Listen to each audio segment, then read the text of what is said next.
नमस्कार, सविताज किचनमध्ये तुमचे स्वागत आहे. आज आपण बनवत आहोत 3 स्टेप चिकन दम बिर्याणी. दम बिर्याणी म्हटले की आपल्याला पहिला प्रश्न पडतो, भात किती शिजवायचा, चिकन किती शिजवायचे, दम कसा द्यायचा. तर या सर्व प्रश्नांची उत्तरे तुम्हाला या व्हिडिओमध्ये नक्कीच कळतील व अगदी सोप्या पद्धतीने, अगदी सोप्या रीतीने आपण ही बिर्याणी बनवणार आहोत. तुम्हीही अगदी सहज, कोणताही हे न करता अगदी वेळ लावून तुम्ही ही बिर्याणी बनवू शकता. त्यासाठी मी प्रथम चिकन स्वच्छ धुवून घेतले आहे व आता ते मॅरिनेट करणार आहे. त्यासाठी मी 3 चमचे आलं लसूण पेस्ट घालून घेतली आहे. माझ्याकडे थोडं वाटण होतं व थोडी मिरचीची पेस्ट होती, तीही मी त्यात ॲड केली आहे. तुमच्याकडे नसेल तरी चालेल. आता यावर आपण 1 चमचा हळद, 2 चमचे धणे जिरे पावडर घालून घेणार आहोत व थोडा बिर्याणी मसाला, थोडा गरम मसाला यावर घालून घेणार आहोत. गरम मसाला कोणताही तुम्ही घालू शकता. बिर्याणी मसाला घालणे गरजेचे आहे कारण आपण बिर्याणी बनवत आहोत, त्यामुळे बिर्याणी मसाला घालून घेऊया. आता यावरच आपण थोडे लाल तिखट घालून घेऊया. आपल्या आवडीप्रमाणे लाल तिखट घालावे. थोडे जास्त घातले तर बिर्याणीला चांगली चव येते. लाल तिखट घालून झाल्यावर आपण यावर थोडे मीठ घालून घेऊया व सर्व मिश्रण आपण अगदी चांगले मिक्स करून घेऊया. ही आपली या बिर्याणीची पहिली स्टेप आहे, म्हणून मी याला 3 स्टेप बिर्याणी असं नाव दिले आहे. कारण ही आपली पहिली स्टेप आहे जी आपल्याला आधी करून ठेवावी लागते. आता या सर्व मिश्रणामध्ये मी 1 मोठी वाटी दही घालून घेत आहे. दही जास्त घातल्याने आपली बिर्याणी चांगली रसदार होते, अगदी कोरडी कोरडी होत नाही. दही घालून आता आपण हे मिश्रण चांगले मिक्स करून घेऊया. आता हे मिश्रण आपण फ्रीजमध्ये कमीत कमी 4 ते 5 तास ठेवूया. तुमच्याकडे वेळ असेल तर तुम्ही रात्रभर फ्रीजमध्ये ठेवून द्या व दुसऱ्या दिवशी आपण ही बिर्याणी करू शकतो. ही त्याची प्रथम तयारी आहे. ही पहिली स्टेप झाल्यावर आता आपली दुसरी स्टेप आहे. त्यासाठी आपण तांदूळ घेऊन ते स्वच्छ धुवून 1 तास किंवा कमीत कमी अर्धा तास तरी ते भिजत ठेवावेत. आता मी हे तांदूळ भिजत ठेवले आहेत. तोपर्यंत मी हे 5 ते 7 कांदे घेऊन ते अगदी उभे पातळ चिरून घेणार आहे. कारण बिर्याणीसाठी आपण जेवढे कांदे वापरू तेवढे कमीच असतात. कांद्याने बिर्याणीला खूप चांगली टेस्ट येते. आता हे सर्व कांदे आपण फ्राय करून घेणार आहोत. तर आता आपली ही बिर्याणीची दुसरी स्टेप चालू आहे. आता आपण तेल गरम झाले आहे का चेक करून घेऊया. बघा, आपले तेल किती छान गरम झाले आहे. आता यात आपण हा सर्व कांदा घालून घेऊया व तो अगदी ब्राऊन होईपर्यंत आपण फ्राय करून घेऊया.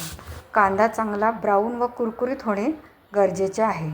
आता मी या कांद्याला चांगला परतून घेत आहे. अगदी फ्राय करण्यासाठी आपल्याला कढईवर तेल घालण्याची गरज नाही आहे. 5 ते 7 चमचे तेल घालून आपण कांदा फ्राय करून घेऊ शकतो. तरीही आपले तेल उरतेच, ते आपण नंतर बिर्याणीसाठी वापरू शकतो. बघा, आता माझा कांदा चांगला ब्राऊन झाला आहे. तो मी असा निथळत ठेवला आहे व त्यातील सर्व तेल निथळून त्याला थंड करून घेणार आहे. आता आपण आपले हे भिजलेले तांदूळ व हे खडे गरम मसाले आहेत, जिरे, मिरे, वेलची, लवंग, तमालपत्र, दालचिनी. आता आपण एका मोठ्या पातेल्यात पाण्याला चांगली उकळी काढून त्यात हे सर्व खडे मसाले व 1 चमचा तेल घालून घेणार आहोत. पाण्याला उकळी आल्यावर हा आपला भिजलेला तांदूळ आपण त्यात ॲड करणार आहोत व त्यात चवीप्रमाणे आपण मीठ घालून घेणार आहोत. मीठ थोडेसे जास्त घालावे कारण आपण नंतर हे पाणी निथळून घेणार आहोत, त्यामुळे नंतर भात आपला फिका लागू शकतो. आता आपण हे तांदूळ 80% शिजवून घेणार आहोत कारण बाकीचे 20% आपण दम देताना शिजवणार आहोत. आता आपण याला शिजवून घेऊया. बघा, आता आपला तांदूळ चांगला शिजला आहे. मला जरा टोप थोडा कमी पडल्यामुळे तो चांगलाच भात वरती आला आहे. तुम्ही अजून थोडा मोठा टोप घ्या कारण पाणी चांगले खळखळ असलेले की तांदूळ चांगला निथळून निघतो व तो चिकटही होत नाही. आता मी हे सर्व एका चाळणीवर परतून पाणी सर्व निथळून घेणार आहे. आता हे पाणी निथळून हा भात आपल्याला अगदी थंड करून घ्यायचा आहे. भात थंड झाला आहे, कांदा तळून झाला आहे. आता आपली तिसरी व शेवटची स्टेप म्हणजे आता आपण बिर्याणी करायला घेत आहोत. यासाठी आपण एका वाटीत तूप, तळलेला कांदा, 2-3 टोमॅटो व कांदा चिरून घेतला आहे, कोथिंबीर चिरून घेतली आहे, पुदिना चिरून घेतला आहे व हे सर्व मिश्रण आता आपण फोडणीसाठी वापरणार आहोत. फोडणीमध्ये प्रथम मी आपलं कांदा तळलेलं तेल व 2 चमचे तेल घातले आहे. त्यातच जिरे व तमालपत्र घालून ते चांगले तडतडवले आहे. आता आपले फोडणी चांगली तडतडली आहे. आता त्यात 2 हिरव्या मिरच्या घालून घेतल्या आहेत व आपण उभा चिरलेला कांदा, 2 कांदे फक्त मी चिरून घेतले आहेत व ते आता फोडणीसाठी घातले आहेत. आता हा कांदा मी चांगला ब्राऊन होईपर्यंत परतून घेणार आहे. कांदा चांगला परतून घेतला की बिर्याणीला चांगली चव येते. आता हा बघा आपला कांदा चांगला परतला आहे. कांदा परतून झाल्यावर आपण यात 3 मोठे टोमॅटो पातळ चिरून तेही परतून घेणार आहोत. ते टोमॅटो चांगले मऊ होण्यासाठी आपण त्यावर थोडेसे मीठ घालून घेऊया, म्हणजे आपले टोमॅटो चांगले मऊ होतील. त्यातच आता आपण थोडी हळद, म्हणजे जे जे आपण मॅरिनेशनमध्ये घातलं होतं, हळद, धने जिरे पावडर, गरम मसाला, बिर्याणी मसाला, लाल तिखट, हे सर्व आपण परत थोडंसं घालून ते परतून घेणार आहोत व ते चांगले तेल सुटेपर्यंत परतून घेऊया. त्यावर आता मीठ ॲड करून घेऊया, म्हणजे आपला टोमॅटोही चांगला नरम होईल. मगाशी मी आपण मॅरिनेशनमध्येही थोडेसे मीठ घातले होते, त्यामुळे आता इथे थोडेसेच मीठ घालणे आवश्यक आहे. नंतर आपण परत मीठ चेक करून घेणार आहोत. कमी जास्त वाटलं तर आपण परत ॲड करू शकतो. आता यात मी अर्धी वाटी दही घालून घेणार आहे. आता परत जे जे मॅरिनेशनमध्ये होतं ते आपण परत फोडणीत घालतो आहे, कारण आपल्याला बिर्याणी चांगली रसदार करायची आहे. आता हे दही घालून आपण हे चांगले एकजीव करून घेऊया. आता हे चांगले एकजीव झाल्यावर आपण यावर चांगले तेल सुटेपर्यंत याला परतून घेऊया. आता आपण यात ॲड करणार आहोत आपले मॅरिनेशन केलेले चिकन. हे बघा आपले चिकन किती छान मॅरिनेट झाले आहे व ते चांगले ज्युसी व नरमही झालेले आहे. आता आपण हे सर्व आपल्या या फोडणीमध्ये ॲड करून घेऊया आणि फोडणीमध्ये चिकन ॲड केल्यावर ते चांगले परतून घेऊया. त्याला चांगले परतून त्यातील सर्व मसाले एकजीव करून घेऊया व त्यावर झाकण ठेवून आपण याला परतून घेऊया. बघा आता यावर मी थोडा पुदिना, थोडी चिरलेली कोथिंबीर व थोडा फ्राय केलेला कांदा घालत आहे.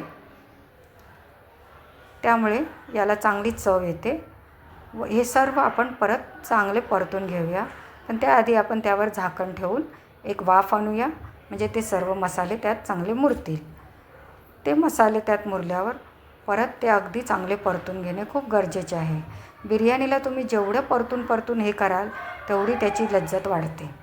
आता आपण झाकण काढून बघूया. आता आपले मसाले चांगले तेल सुटले आहे, म्हणजे ते चांगले परतून झाले आहेत. बघा आपल्या मसाल्याला किती छान तेल सुटले आहे. आता इथेच आपण यामध्ये थोडेसे परत झाकण ठेवून त्याला एक वाफ आणूया, म्हणजे आपल्या चिकनच्या पाण्यामध्येच आपण ते चिकन चांगले शिजवून घेणार आहोत. यातच आपल्याला चिकन शिजवून आता अगदी एक छोटा ग्लास पाणी ॲड करून घ्यायचे आहे. अगदी म्हणजे फक्त आपल्याला दम देण्यापुरते ते पाणी लागणार आहे, कारण आपण दम देताना खाली बिर्याणी करपू नये म्हणून एक छोटा ग्लास पाणी आपण त्यात घालून घेतले आहे व त्याला आपण एक उकळी काढून घेऊया. बघा किती छान उकळी आली आहे व आपले मसाल्याला तेलही चांगले सुटले आहे. आता ह्या वेळेला आपण गॅस बंद करून घेऊया आणि आता आपली लेयर लावण्याची प्रक्रिया चालू करूया. आता यावर प्रथम मी भाताचा लेयर लावून घेणार आहे. भात बघा आपला किती छान मोकळा झाला आहे. नंतर मी लेयरसाठी इथे तूप वितळवून घेतले आहे, बिर्याणी मसाला घेतला आहे, पुदिना कोथिंबीर चिरून घेतली आहे व तळलेला कांदा घेतला आहे. आता यावर प्रथम आपण बिर्याणी मसाला घालून त्यावर थोडे तूप घालूया. असे तूप घातल्याने आपल्या भाताच्या प्रत्येक कणाकणाला हा मसाला व तूप आपल्याला जाणवतो व त्यामुळे बिर्याणी खूपच सुंदर लागते. आता यावर आपण घालणार आहोत आपला तळलेला कांदा, आपला बिर्याणीचा मेन पॉईंट म्हणजे हा तळलेला कांदा. आता यावर आपण घालणार आहोत पुदिना व चिरलेली कोथिंबीर. पुदिना व चिरलेली कोथिंबीर घालून घेतली आहे. आता मी यावर परत एक भाताचा लेअर देणार आहे व त्यावर परत ही सर्व प्रक्रिया करून घेणार आहे. अशा प्रकारे 2 ते 3 भाताचे लेअर लावून घ्यायचे आहेत. त्यावर तूप, बिर्याणी मसाला, तळलेला कांदा, परत त्यावर थोडा पुदिना व चिरलेली कोथिंबीर घालून घ्यायची आहे. अशा प्रकारे आपला कुकर भरेपर्यंत आपण हे मिश्रण असे लेअर लावून घेणार आहोत. आता बघा, हे आपले सर्व लेअर लावून झालेले आहेत. भात उरला तर आपण तो बाजूला ठेवून देऊया, आपण तो नंतरही वापरू शकतो, त्याला काहीही होत नाही आहे. अशा प्रकारे मी पूर्ण कुकर भरेपर्यंत माझे 3 भाताचे लेअर झाले आहेत व माझा कुकर आता पूर्ण भरला आहे. बघा कसे दिसतात हे लेअर, छान दिसतात की नाही. आता आपल्याला याला दम द्यायचा आहे.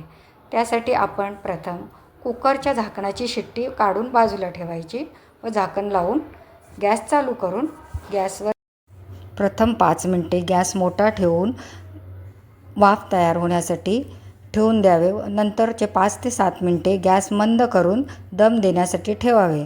आता गॅस बंद करून 15 ते 20 मिनटे कुकरचे झाकण उघडू नये. आता आपण झाकण उघडून घेऊया व चेक करूया आपली बिर्याणी कशी झाली आहे. पहा, आपली बिर्याणी अगदी मोकळी झाली आहे व अगदी ज्युसी झाली आहे. व यामध्ये मी कोणतेही फूड कलर ॲड केलेले नाही. मी कधीच बिर्याणीमध्ये कोणतेही फूड कलर ॲड करत नाही. त्याचा ओरिजिनल जो मसाल्यांचा रंग येतो तोच अतिशय सुंदर दिसतो व खाण्यासाठी आपल्याला योग्य असतो. तर अशा प्रकारे तयार आहे 3 स्टेप चिकन दम बिर्याणी. रेसिपी आवडली असल्यास चॅनलला शेअर, लाईक, सबस्क्राईब करायला विसरू नका. व पुन्हा भेटूया अशीच एक नवीन रेसिपी घेऊन तुमच्यासोबत. थँक्यू.